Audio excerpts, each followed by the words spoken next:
Tragic here, and welcome to the next turn of Mage Night, and it was an epic super turn last turn. If you want to see a really cool turn, go check out the last turn, it was sweet. Basically, Gold Dix had a fantastic go, a really cool turn, but there was a mistake in the way we did Gold Dix's turn, and there's something going on in his turn which is confusing a lot of people in the comments, so I'm going to go through that as well. So basically, the situation we had one wound in the discard pile, and we had 3 wounds in our hands, plus we had these 2 cards. Now, when I'm finished, it's going to be almost the exact same position, and it'll work out like this. Okay, so this is the monster we were fighting, right? And he does 9 elemental damage, which we're not going to block any of. So we take 9 damage, right? Which is quite a heavy amount. That's 1, 2, 3, 4, 5, 6, 7, 8, 9.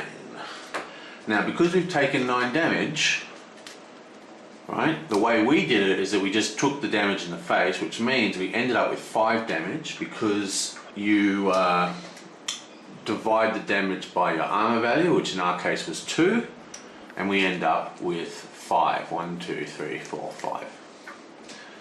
Or you round up after you divide it. Okay?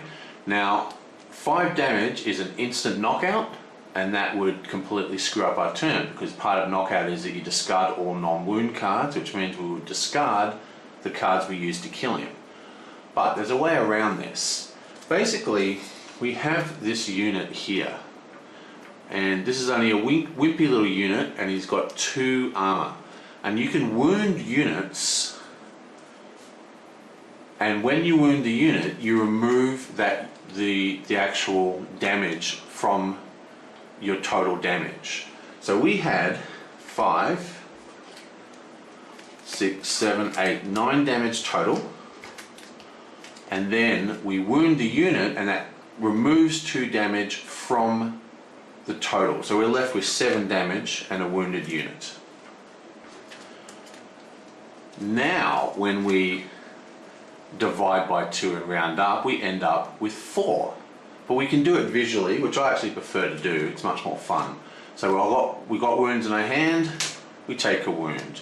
We then minus 2, and we've got wounds in our hand, we take a wound. We minus 2, got wounds in our hand, we take a wound. We minus 2, we got wounds in our hand, and that leaves us with 4 damage. Now, 4 damage is not enough to actually cause us to get knocked out. So our hand at the moment looks like this. Okay, we've taken 4 wounds, and then we've got all these cards. Now, you can play effect cards at any time, so we play Crystal Joy, and we pump it with the mana, and we get the red crystal. And then we play the magic talent, and we discard, influence to cast the spell. And then we pay for that spell with the white mana and the black mana. Now, this is where it gets a little bit confusing. The white spell kills the dragon, okay? So the dragon is dead. But as a cost of that white spell, because of the tainted mana source, we actually receive another wound, okay? Which takes us to 1, 2, 3, 4, 5. We are now knocked out, which means this also gets discarded. But the dragon's still dead, okay? But we are completely knocked out, and our soldier is wounded. So it's almost the exact same position. We still get the red crystal, except we now have a wounded unit, and we have a whole 1, 2, 3, 4, 5. We have a whole hand of wounds, which we need to slow recovery next turn, and we lose will focus. Everything else is exactly the same.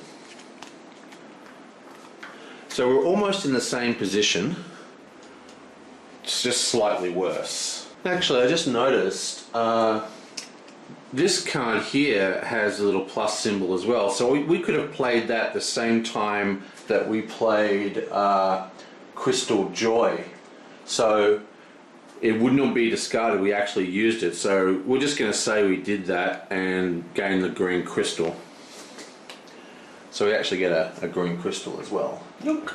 But we're still in pretty much the same boat. 5 wounds in hand and a wounded unit, dead dragon, leveling up's all the same. Also, there was some confusion about how this dragon could be killed. Basically, he's got physical resistance, which some people are telling me is actually white resistance, but I can't actually find anything that says that. But he does have fire resistance. Now, the thing about resistances in this game is not only are they different for players and monsters and PvP, they're also different between each other. Basically, fire resistance and ice resistance also negates all blue or red non-attack effects, okay? But physical resistance doesn't, and neither does ice cold. You see in this little table, it specifically says on these two, ignores any non-attack, but it doesn't say on this one, And that is like designed to make physical resistance a little more trivial and just to retard the strength of fire cold because it's so full on.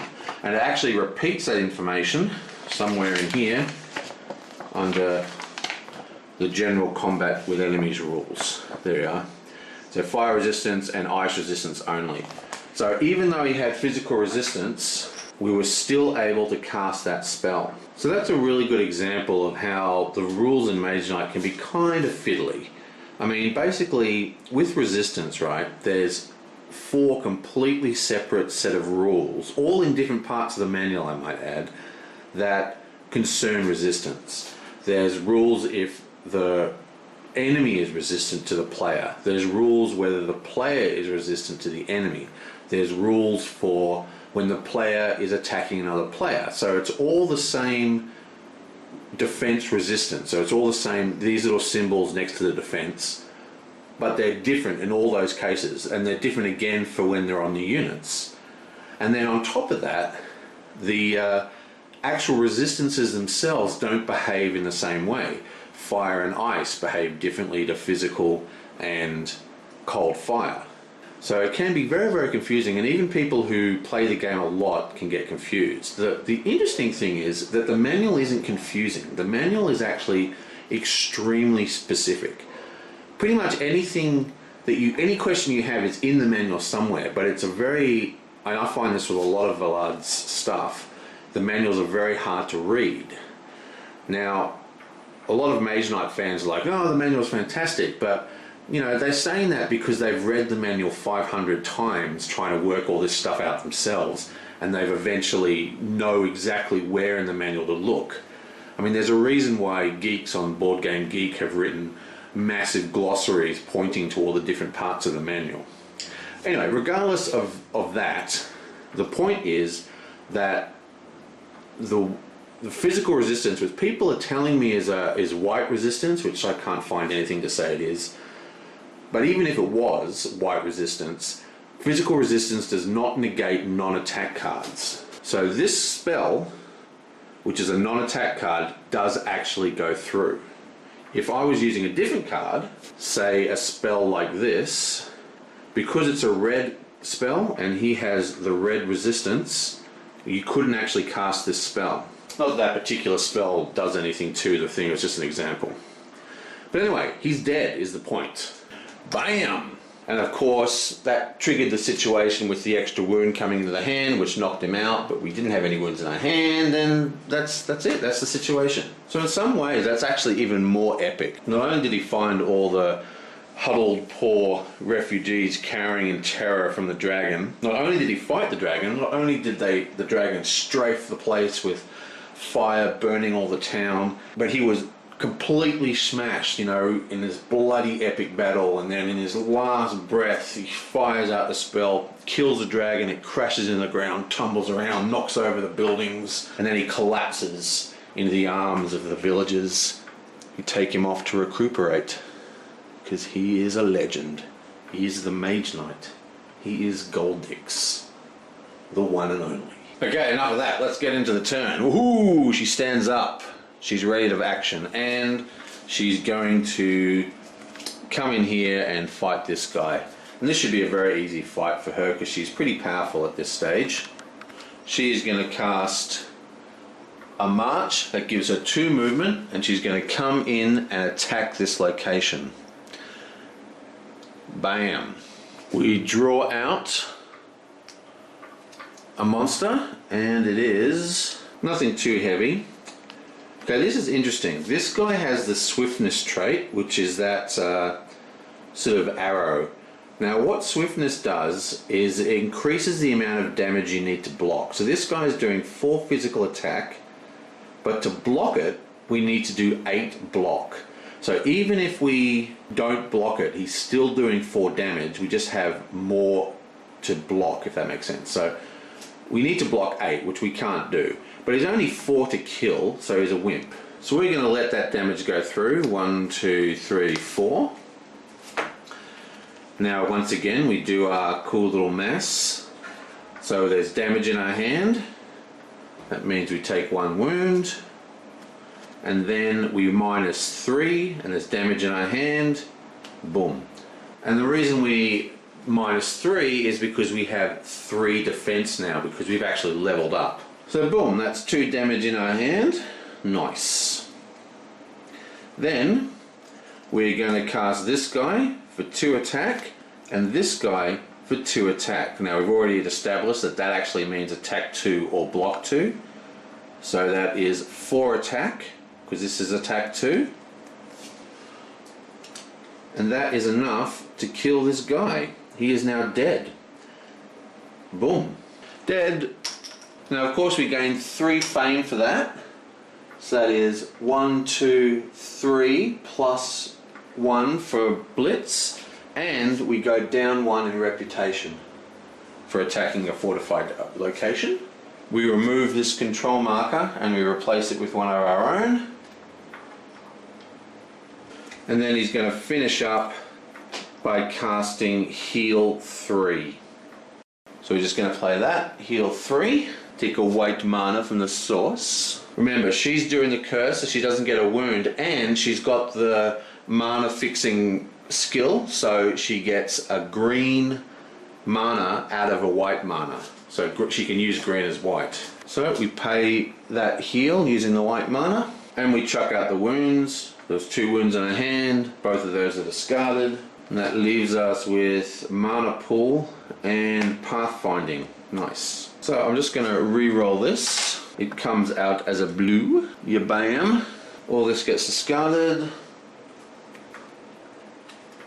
Like so. And we've got 2 cards. But the important thing is that I'm not going to forget this time, is booyah!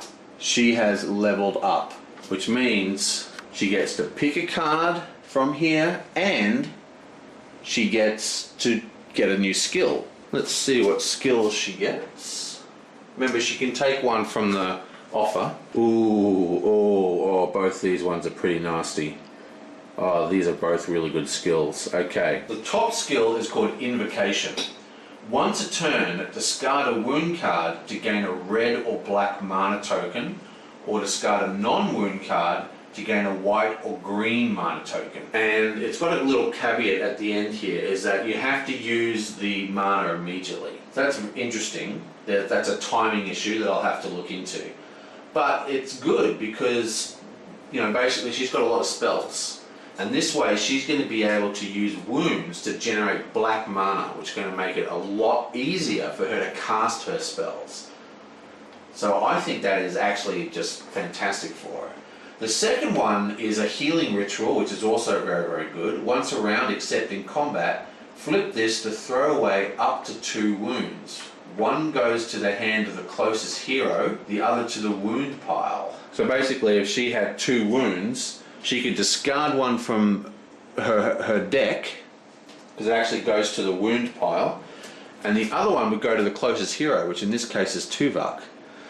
So that's a really fantastic spell as well. Now normally in the games that we play with other people, I would always choose this skill because it's just so strong.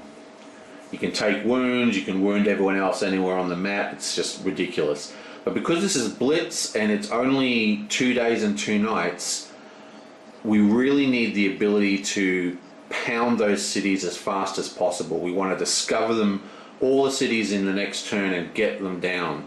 So we need the ability to do large attacks and large spells, take wounds, casting spells. That all looks very, very good to me. So I think I'm going to take Evocation. Sweet. Okay, so now that I've got Evocation, I can now choose my juicy action card. And I don't think there's a lot of choice here. We do have Heroic Tale. Now, Heroic Tale is very, very good because it gives you 6 influence, which is huge. Now remember, she has no bonus, so it's going to be very, very hard for her to buy units. And all the awesome units are going to be coming out next turn, like all the gold units. So while Blood Rage is arguably the most powerful spell, 9 attack it can produce, and it produces a wound which fuels her ability to cast spells. Maybe I should get Blood Rage and that other one so I can cast Blood Rage, do 9 attack, and then send that wound to other people. That's awesome. No, but I am going to take Heroic Tale. So Heroic Tale goes on the top, and then we draw 3 cards. 1, 2, 3. Okay. Just stick the other skill in the skill pile and draw a new action. Whoa! Peaceful Moment. Oh, I love that card. Now it's Goldrix's turn, and he's got nothing he can do. His entire hand is wound. He's got War 5, 1, 2, 3, 4, 5. So he is going to do slow recovery, which means he just discards 1 wound and draws 1 card. Bam. That's pretty horrible. Now it's Tuvok's turn, and he is just going to declare the end of turn. He's not going to do anything. It's just the end of the turn. So that's his whole turn is completed. So now it's 1 more round. Next time it's his turn, it's the end of the sequence. And now we have this guy here. Let's see what he can do.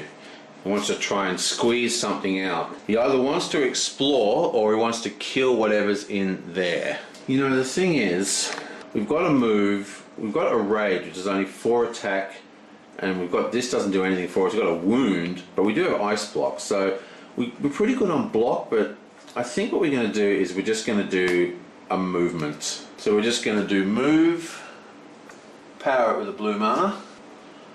That gives us 4 movement, so that's 1, 2, and then explore. Yoink! Okay, so this has to be explored here. So it's adjacent to 2 tiles. So, oh, no city. That's really unfortunate for him. Bam. Another dragon. Oh, ooh, it's like the brother of that fire dragon. This one also has paralyzed because he freezes you in place. That's awesome. Yeah, so he's 7 physical resistant, ice resistant, and does ice attack. This could be his crowning moment. If this thing here is something he can actually beat next turn, then he can move in there and kill it. Now his biggest problem at the moment is that we've invested all this stuff in this skill to get new units, and gold units are coming out, but unfortunately the only place for him to buy units is this location here, which isn't going to help him. So I think he's going to backtrack and try and get there, and to do that he's just going to discard 1, 2, 3 and move back there. That leaves him with 1 wound in hand. Let's re-roll this. And it's a gold die. Okay, that's 1 wound. Everything else is discarded. 1, 2, 3 left. Okay, so that's the end of the round, but because there's so little to do, Goldix is just gonna heal, and Tuvok has already finished his turn. I think we're going to actually just keep going. So we're back here, and we have 1, 2, 3, 4, 5 spells. Look at this. Look at all this stuff. Okay, so for starters, I'm going to produce 6 influence using Heroic Tale. Actually, no. The first thing I'm going to do is produce 2 movement to explore. So let's grab this. Yoink! And boom! Whoa, it's the White City. Okay, so let's how do we do this? Okay, it goes like this. she gets a really nasty, oh look at this, an elusive dragon who is resistant to ice. Only does 4 damage though, so he's quite easy to block. Remember, of course, you've got to, if we've got to block efficiently, but even so, that shouldn't be that hard. It is guarding the White City, which has level 1. Come on, spin, you stupid thing. Hero Clicks is a stupid game. Okay, 3 gets 2 whites. Bam. 2 whites, and this gives them +1 defense. So that's not too bad. Now, she has a lot of good cards in her hand. I'd like to use Pathfinding and the other move to actually get her to either the crystal or to the glade for next turn. If she gets to the glade, she'll get a gold mana. And we can do that without provoking the enemy by going backwards and then bam bam, which we could easily do with Pathfinding. But I think while we've got Heroic Tale in our hand, our best choice is actually just to get 6 influence and hire some people. So we've got 6, 7, 8, 9 influence we can produce. We can produce 9 influence if we put all this into influence. So that's 6 influence. Take a white. Boom. 6, 7, 8, 9 influence we can produce. And what can we get here? If only we had 10 influence, I think we're going to take the Swordsman here.